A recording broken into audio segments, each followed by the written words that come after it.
Hello my YouTube family, બધાને જય જય અંબે, જય શ્રી કૃષ્ણ, ગુડ મોર્નિંગ. તો અત્યારે છે અમારો અંબાજીમાં બીજો દિવસ. નાહી ધોઈને તૈયાર થઈ ગયા છે. મારે તો એના એ જ કપડાં પહેરવા છે, કેમ કે હું એક્સ્ટ્રા કપડાં લઈને આવી નથી. આમ અમારે નક્કી નહોતું કે અંબાજીમાં રહેવાનું છે, આમ કે અપડાઉન કરીશું, પણ અહીંયા રૂમ વગેરે મળી ગયો તો અહીંયા રહેવાનું સેટ થઈ ગયું. કંઈ વાંધો નહીં, મારા ભાઈ સાથે જ કપડાં મંગાવી દીધા છે. એ બી 9 વાગે જેવા આવી જશે. અને હાલમાં હવે જવાનું છે નીચે, ચા નાસ્તો કરીએ ને પછી જઈશું આપણે ગબ્બર ઉપર. ત્યાં જોઈએ કેટલા પબ્લિક આવે છે દર્શન કરવા માટે, કેમ કે ગબ્બર ઉપર પણ બહુ ભીડ છે અને મંદિરે પણ બહુ ભીડ છે. કાલે 7 લાખ લોકોએ દર્શન કર્યા છે મા અંબાના.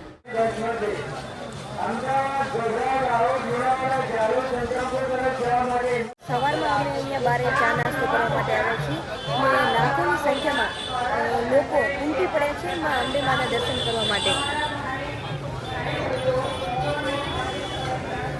વિનોદભાઈ અને મિતભાઈ બંને ચા પી રહ્યા છે અહીંથી, અને હું અને ધ્રુવીબેન તો ચા પીતા નથી. કેમ તમે નહીં પીતા ચા? કોફી પીવી છે? તો ચાલો આપણે કોફી પીએ.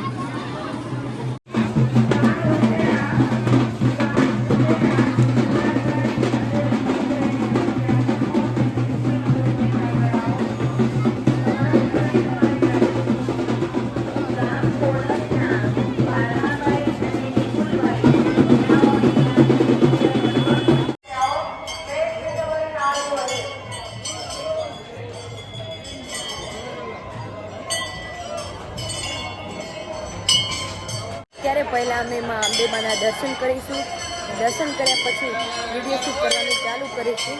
ને હાલમાં વરસાદ આવે જેવું થઈ ગયું છે અને આજે તો ગબ્બર પર અમારે શૂટ કરવા જવાનું છે.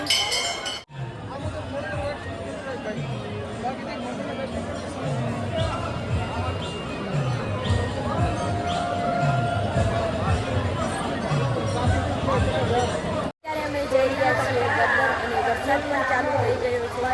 મેં અને ધ્રુવીએ મસ્ત મજાનું જમી લીધું છે. આજે વિનોદભાઈ તો જમ્યું નથી, ખબર નથી શું થયું છે.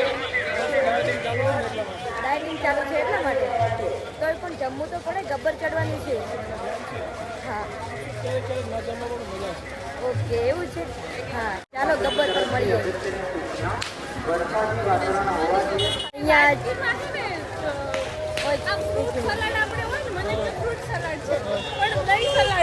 દહીં સલાડ હતું.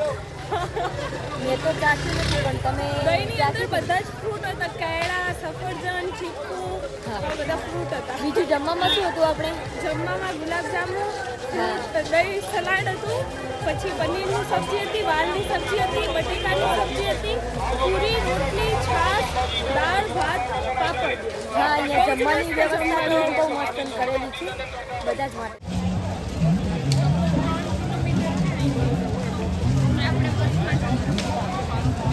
ગબ્બર જવા માટે ઓછી કિંમતમાં અહીંથી ટિકિટ લેવાની હોય છે અને બસની સુવિધા દ્વારા આપણને ગબ્બર મોકલવામાં આવે છે.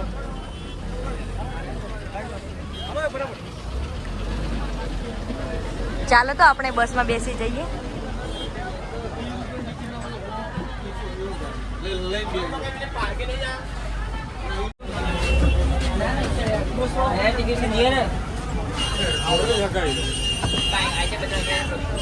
ગબ્બર ઉપર આ એક કેમ્પ છે જે નિઃશુલ્ક પૈસા લીધા વગર જે માના મંદિરે જે ભક્તો આવે છે એમને ભોજન આપવામાં આવે છે.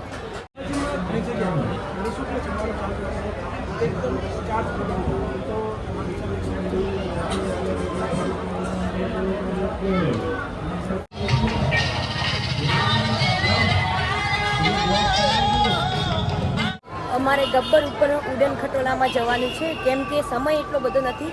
ઘણી બધી જગ્યાએ હજુ કન્ટેન્ટ શૂટ કરવા માટે જવાનું છે.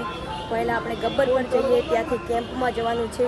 પછી આજે સાંજે જે ઉડન ખટોલામાં બેસવાનું છે. એવું છે ને? અહીંયા કેટલી ટિકિટ વિનોદભાઈ? ટિકિટ આમ તો 125 રૂપિયા છે આવક જાવકની. હા, ઓછી જ કહેવાય. હા, ઓછી જ કહેવાય. શું કહેવું તમારું? હા, ઓછી જ કહેવાય ને. અને બહુ જ મજા આવવાની છે. ઘણા બધા ચેકિંગ ચાલે છે, ઘણા બધા મશીનો મૂકેલા છે. સેફટીનું તો બહુ જ ધ્યાન રાખવામાં આવે છે.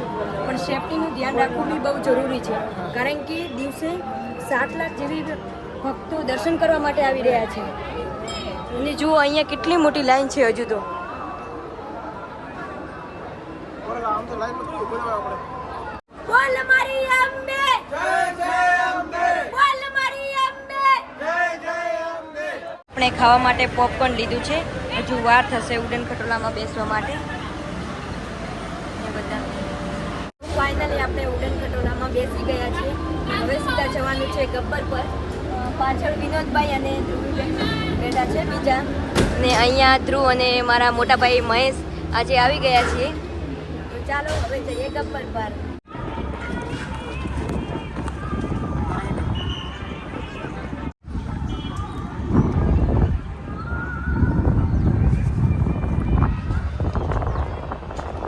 કેટલી બધી સંખ્યામાં લોકો ચડતા ચડી રહ્યા છે આપણે ગબ્બર ઉપર.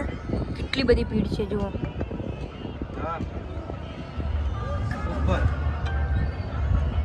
આપણે ગબ્બર પર પહોંચી ગયા છીએ.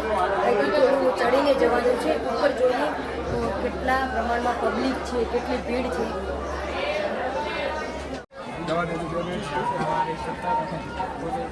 બેરિયર સાહેબ તો ચિંતા કરશો નહીં, ભીડભાડ કરશો નહીં. રોકી દો એન્ટ્રી.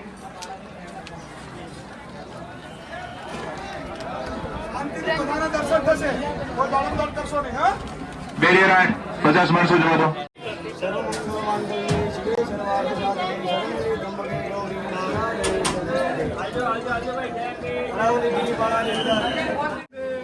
જય અંબે ભાઈ, આગળ વધો ભાઈ.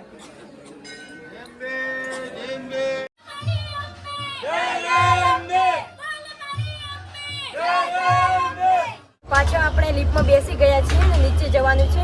ને મને આમ વિનોદભાઈ કહેતા હતા કે થોડીક ડર લાગે. વિનોદભાઈ તમને ડર લાગે? અને નીચે જુઓ કેટલું મસ્ત વ્યૂ દેખાય છે. ખતરનાક જિંદગી મળે છે, જીવી લો અને માતાજી સાથે છે, આપણને કશું કઈ નહીં થાય. Don't worry. અહીંયા સેફટી પણ બહુ જ છે એટલે કઈ વાંધો જ નથી. બહુ જ સેફટી છે. પોલીસ દરેક વસ્તુ ચેક કરીને જવા દે છે, એમને જવા દેતું જ નથી. અને ખરેખર હાલ તો મને બી થોડીક ડર લાગી રહ્યો છે, પણ તમારા આગળ નહીં દેખાતો હોય.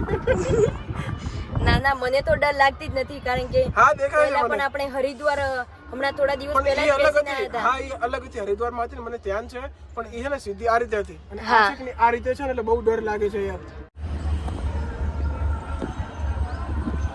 વાહ, ગજબ શોટ આવી ગયો.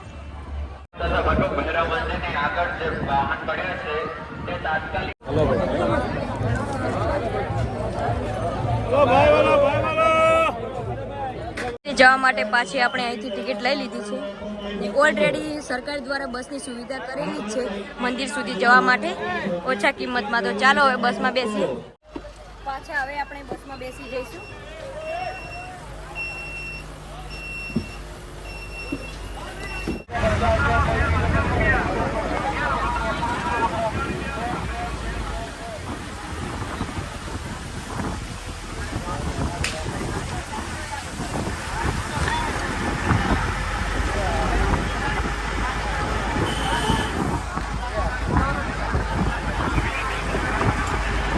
ગબ્બરથી આવીને એકદમ ફ્રેશ થઈ ગયા હતા અને થોડી વાર આરામ કર્યો. ને અત્યારે કેટલા વાગ્યા છે અને વિનોદભાઈ? પેલું તો હા, કાજલબેનના કપડા એમના ભાઈ લઈ આવ્યા છે, પાછળ જ છે. તો ફાઇનલી પોતે મતલબ ચેન્જ કરી દીધું છે કપડાં અને હવે રેડી થઈ ગયા નહીં તમે? હા, રેડી થઈ ગયા. હવે આપણે જે પ્રસાદ બને ને ત્યાં વિડીયો થોડુંક નાસ્તા પાણી કરીશું, દેન ત્યાંથી મંદિર જઈશું. મંદિરમાં જે પ્રસાદ બને છે કે નહીં ત્યાંનો આપણે કન્ટેન્ટ લેવાનો છે. એની પહેલાં અમે ઓફિસ જઈશું કે એના કારણે શું જે 4-5 કન્ટેન્ટ બન્યા છે કે નહીં આપણે પોસ્ટ કરી શકીએ. બરાબર ને? બરોબર. તો અત્યારે અમે જઈ રહ્યા છીએ નાસ્તો કરવા માટે. નાસ્તો કરીને પછી બહુ જ ભૂખ લાગી. નાસ્તો કર્યા પછી અમે જઈશું જ્યાં પ્રસાદ બને છે મા અંબેનો, ત્યાં વિડીયો શૂટ કરવા માટે. ને સાંજે ડ્રોન શો છે તો એ તમને દેખાડીશું. અમે નાસ્તામાં કઢી પકોડા અને કચોરી ખાધી, પણ આપણા ડીસા જેવી મજા ના આવી. એટલા માટે હવે પાણીપુરી ખાવા જઈએ કારણ કે ગમે તેવું ફ્લેવરની અમે સવારે એકવાર ખાઈને ગયા હતા, બહુ જ ટેસ્ટી હતી એટલે અમે બીજી વાર ખાવા આવ્યા. પાછા આ જગ્યાએ આપણે પાણીપુરી ખાવા આવી ગયા છીએ.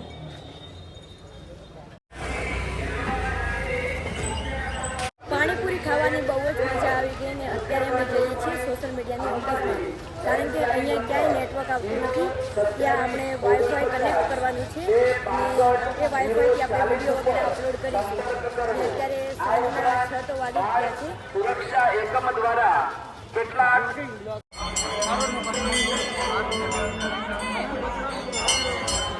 સાંજે અમે પાછા મંદિરે આવી ગયા છીએ ને લોકો દર્શન કરવા માટે લાઈનમાં ઊભા છે ને આજે તો લાઇટિંગનું શૂટિંગ થઈ રહ્યું છે.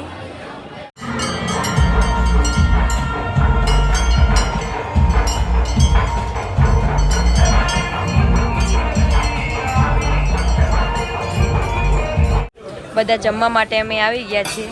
અહીંયા આ બાજુ મહેશભાઈને તો એમને જમવાનું ચાલુ કરી દીધું છે. આજે રાતના 12 વાગે માં અંબેમાના ભાદરવી પૂનમના ઇતિહાસમાં પહેલીવાર ડ્રોન શો થવા જઈ રહ્યો છે. તો ચાલો તમે પણ નિહાળો મારી સાથે ડ્રોન શો. જોઈ લીધો છે ને અત્યારે હવે જઈશું ઊંઘવા માટે, કેમ કે 12:30 થઈ ગયા છે ને આખા દિવસનો બહુ જ થાક લાગ્યો છે.